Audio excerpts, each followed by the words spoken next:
প্রিয় দেশবাসী, আমরা আপনাদেরকে বারবার করে বলছি, যখনই আমাদের দেখেছি আমরা গণভবনের আমাদের স্বৈরাচারের পতন হয়েছে, তখন থেকে আমরা বারবার করে আপনাদেরকে বলার চেষ্টা করছি যে এই যে ধ্বংসযজ্ঞ, এই যে আগুন দেওয়া, সম্পদ লুণ্ঠন করা, তারপর হচ্ছে ধর্মীয় উপাসনালয়গুলো যেগুলো রয়েছে, সেই ধর্মীয় উপাসনালয়গুলোকে হচ্ছে রক্ষা করা, রাষ্ট্রীয় সম্পদ রক্ষা করা, সেটি হচ্ছে আমাদের দায়িত্ব, সেগুলো আমাদের দায়িত্ব।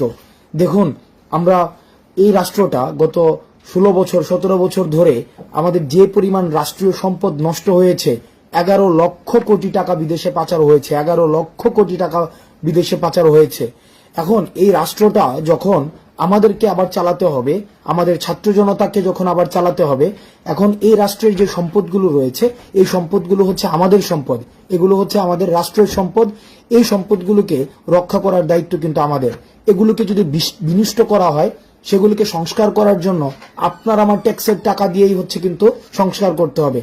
এখন এই জায়গায় যে সমস্যাটি হয়েছে, যাদের পতন হয়েছে, যে স্বৈরাচার ফেসিবাদের যে পতন হয়েছে, তাদের দূষররাই ইচ্ছাকৃতভাবে পরবর্তী রাষ্ট্র পরিচালনাটা যেন সহজ না হয়, সেজন্য তারা এই ধ্বংসের স্মারক রেখে যাচ্ছে। আমরা আপনাদের কাছে বিনীতভাবে অনুরোধ করছি, এই যেই ক্ষতিগুলো হচ্ছে, রাষ্ট্রীয় সম্পদের যে ক্ষতিগুলো হচ্ছে, আন্তঃসম্পর্কের যেই অবনতি ঘটছে, এখন আমরা চেয়েছি যে বৈষম্য একটা হীন বাংলাদেশ। এখন বৈষম্য বারবার আমরা একটা জিনিস চেয়েছি। দেখুন, আমরা কি চেয়েছি? আমরা নির্যাতনের পরিবর্তন চেয়েছি, নির্যাতকের পরিবর্তন কিন্তু চাইনি। দেখুন, নির্যাতকের পরিবর্তন হয়েছে, কিন্তু নির্যাতনটা যদি থেকে যায়, আমরা নির্যাতকের পরিবর্তন হলো, আবার নির্যাতন থেকে গেল, নতুন কোন নির্যাতক আসলো, সেটি কিন্তু আমাদের জন্য সমস্যা বয়ে আনবে।